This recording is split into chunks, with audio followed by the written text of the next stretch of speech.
Hello guys, आज मैं unforgettable love की एपिसोड नंबर 8 की स्टोरी एक्सप्लेन करने लगी हूँ। गाइस, अगर आपने इस ड्रामा की पिछली एपिसोड्स नहीं देखी हैं तो आई सजेस्ट कि आप जाके वो एपिसोड्स देखें। अगर आपको ये एक्सप्लेनेशन अच्छी लगे तो please subscribe my channel. Thank you.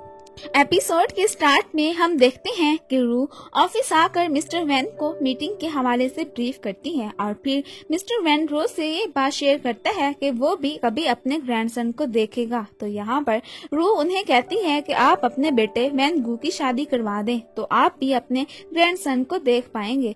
तो मिस्टर वैन को तो अपने बेटे के बारे में पता होता है तो वो उसे कहता है कि वो अभी शादी के लिए और फिर खास तौर पर एक बच्चे का डैड बनने के लिए बिल्कुल भी स्टेबल नहीं है। तो मिस रॉ उन्हें एग्जाम्पल दे के समझाती है कि वो शादी के लिए स्टेबल है, क्योंकि मैंने नोट किया है कि वो मिस्टर ही के बेटे श्या बाओ का भी बहुत अच्छे से ख्याल रखता है। तो सोचें वो अपने बेटे का कितना ख्याल रखेगा। तो मिस्टर वैन को अपने बेटे की शादी के बारे में सोचना ही पड़ता है। फिर मिस रॉ वहाँ से चली जाती है। नेक्स्ट सीन में हम देखते हैं कि सुबह सुबह किन जी को मिस्टर ही से बहुत लंबा भाषण सुनना पड़ता है जो उसे सफाई के बारे में बताता है, क्योंकि वो खुद सफाई के मामले में काफी कॉन्शियस होता है। किंजी चुप करके उसका भाषण सुनती रहती है और फिर बाद में वो अपने और श्याओ बाओ के लिए चोरी चोरी एक डिश बनाती है, क्योंकि वो डिश मिस्टर ही के बताए हुए खाने से डिफरेंट थी। इतने में ऊपर से श्याओ बाओ भी आ जाता है। फिर वो दोनों मिस्टर ही से चोरी चोरी खाना खाने लगते हैं।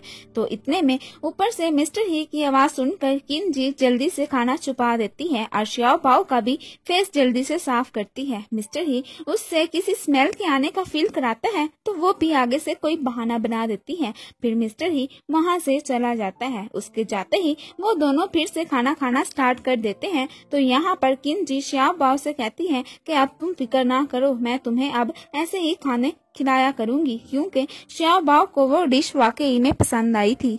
फिर नेक्स्ट डे किंजी मिस्टर ही को बहुत सी प्लेसेस की लिस्ट दिखाती है और जाना तो उन्होंने उसी प्लेस में होता है जो मिस्टर ही ने डिसाइड करनी होती है। तो मिस्टर ही उनके लिए म्यूजियम की प्लेस सिलेक्ट करता है, जिसे सुनकर किंजी का फेस ही लटक जाता है और जब वो ये बात श्याओ बाओ को बताती है तो उसके फेस पर से भी स्माइल गायब हो जाती है। लेकिन किंजी उसे कहती है कि तुम फिक्र ना करो, मैं तुम्हें उसी जगह ले जाऊंगी जहाँ तुम जाओगे पसंद करोगे। उधर ऑफिस में वैन गू देखता है कि उसकी सारी सेक्रेटरीज वापस आ गई थी। वो उनको देखकर काफी सरप्राइज्ड होता है। इतने में ऊपर से रो भी आ जाती है तो वो खुश होकर उसे फ्लाई किस करता है। तो आगे से रो वो किस नाटक में पकड़कर ट्रैश की तरह फेंक देती है। उधर किंजी श्याओ बाओ को म्यूजियम ले जाने की बजाय पार्क में ले आती है और श्याओ बाओ से कहती है कि ये भी तो एक नेचुरल म्यूजियम है। तो आगे से श्याओ बाओ भी क्यूट सी स्माइल पास करता है। दूसरी तरफ मिस्टर ही को सिक्योरिटी गार्ड इन्फॉर्म करता है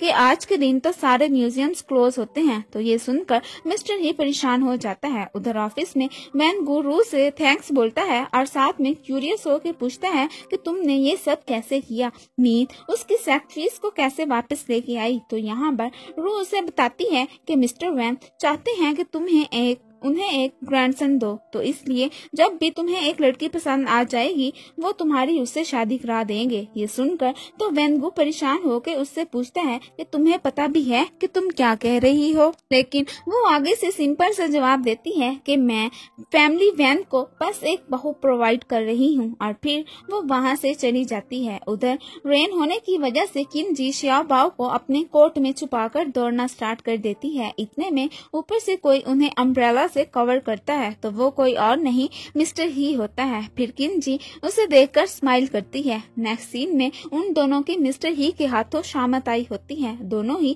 क्यूट से फेसेस बनाकर मिस्टर ही के सामने खड़े होते हैं। फिर मिस्टर ही उन्हें उनकी आज की बनाई गई रेसिपी का रैपर दिखाता है। तो ये देखकर किंजी शॉक्ड हो जाती है और साथ में श्याओ बाओ भी। अब फिर बेचारों को मिस्टर ही से डांट पड़ जाती है और पनिशमेंट के लिए वो उन दोनों के सारे स्नैक्स उनसे ले लेता है और साथ में वार्न भी करता है कि नेक्स्ट टाइम ऐसी हरकत ना करना। उन दोनों के जाने के बाद खुद भी वो स्नैक्स टेस्ट करता है जो पर्सनली उसे भी अच्छे लगते हैं। उधर वो दोनों अपने स्नैक्स छिन जाने की वजह से मुंह लटका के बैठे होते हैं। यहाँ पर किंजी श्याओ बाओ से कहती है कि टेंशन ना लो, मैं तो मिस्टर ही से बदला लेकर रहूंगी।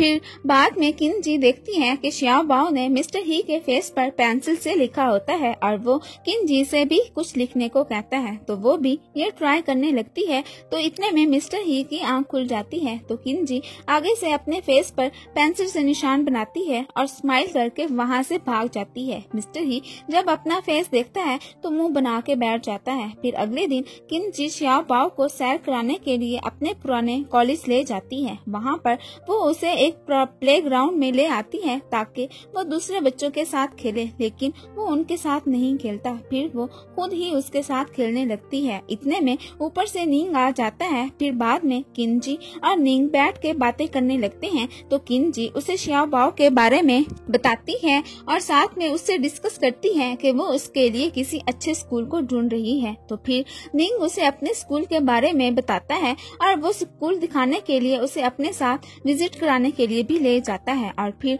उसे साथ में स्कूल के बारे में मजीद इंफॉर्मेशन भी देता है। किनजी तो उससे बहुत इम्प्रेस होती है। फिर घर आकर वो मिस्टर ही को निंग के स्कूल के बारे में बताती है और यहाँ पर xiao bao उसे निंग और किनजी की एक साथ ली गई पिक दिखाता है, तो वो तो जेलिसी के मारे बस जल भुन जाता है और किनजी से कहता है कि तुम मेरी मिसिस होते हुए किसी स्ट्रेंजर के साथ क्यों बैठी, और वो तो xiao bao के उस स्कूल में जाने के अगेंस्ट हो जाता है। किनजी ये देखकर हैरान हो जाती है और उसे समझाती है, लेकिन वो तो उसकी कोई भी बात सुनने को तैयार नहीं होता। फिर वो वहाँ से नाराज होकर चली जाती है। रात को डिनर पर वो नहीं आती तो वो उसे मैसेज करके बुलाता है, लेकिन उसे मनाता नहीं है। तो ये देखकर किनजी को और गुस्सा आता है और वो अपना सामान पैक करने लगती है और वहाँ से जाने लगती है। तो ऊपर से मिस्टर ही भी उसे जाते देख लेता है, लेकिन इस बार भी वो उसे नहीं मनाता। तो वो फिर गुस्से में वहाँ से सचमुच कर चली जाती है और फिर घर आकर रूह को सारी बात बताती है।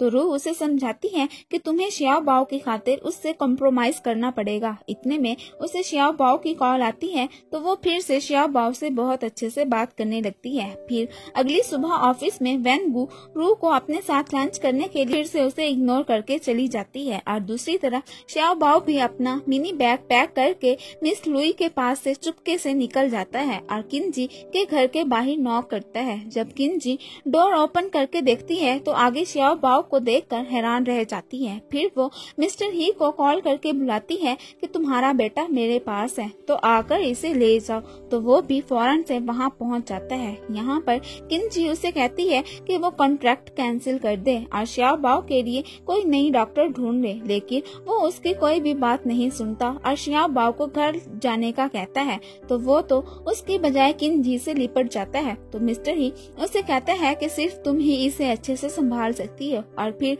जाते हुए स्माइल भी करके जाता है। उसके जाने के बाद xiao bao खुश हो जाता है। फिर नेक्स्ट डे वो निंग के स्कूल उसका स्कूल देखने आती है। तो यहाँ पर निंग उसे एडवाइस देता है कि वो अब उस कॉन्ट्रैक्ट को कैंसिल करके अपने फ्यूचर को ग्रो करने का सोचे। तो इतने में किनजी को डायरेक्टर हुआंग की कॉल आती है, तो वो फिर भागी भागी हॉस्पिटल पहुँचती है।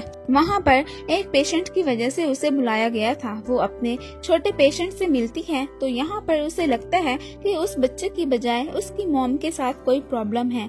तो वो दूसरी तरफ मिस्टर ही वैन गु को किनजी के एंग्री होने की बात शेयर करता है, तो वो उसे एडवाइस देता है कि तुम वो करो जो वो पसंद करती है। उधर हॉस्पिटल में एक मीटिंग के दौरान किनजी डायरेक्टर से उस पेशेंट की मॉम के बारे में डिस्कस करती है, तो वो जल कुकड़ी डॉक्टर ही उसे पॉइंट आउट करती है और बाद में डॉक्टर ही उस पेशेंट की मॉम को किनजी के खिलाफ खूब भड़काती है और वो गुस्से के मारे किनजी से फाइट करने जाती है और उसे किनजी बताती है कि असल में वो उसके बेटे की बजाय उसके साथ प्रॉब्लम है। ये सुनकर तो वो किनजी पर चिल्लाना स्टार्ट कर देती है। किनजी उसे समझाती है, लेकिन वो उसकी कोई भी बात सुनने को तैयार नहीं थी और वो वहाँ पर किनजी को सीढ़ियों से नीचे धक्का दे देती है। इतने में ऊपर से मिस्टर ही भी ये सब देख लेता है और किनजी को बचाने के लिए हाथ बढ़ाता है, लेकिन तब तक बहुत लेट हो गई थी और यहीं पर ही एपिसोड नंबर 8 खत्म हो जाती है। हेलो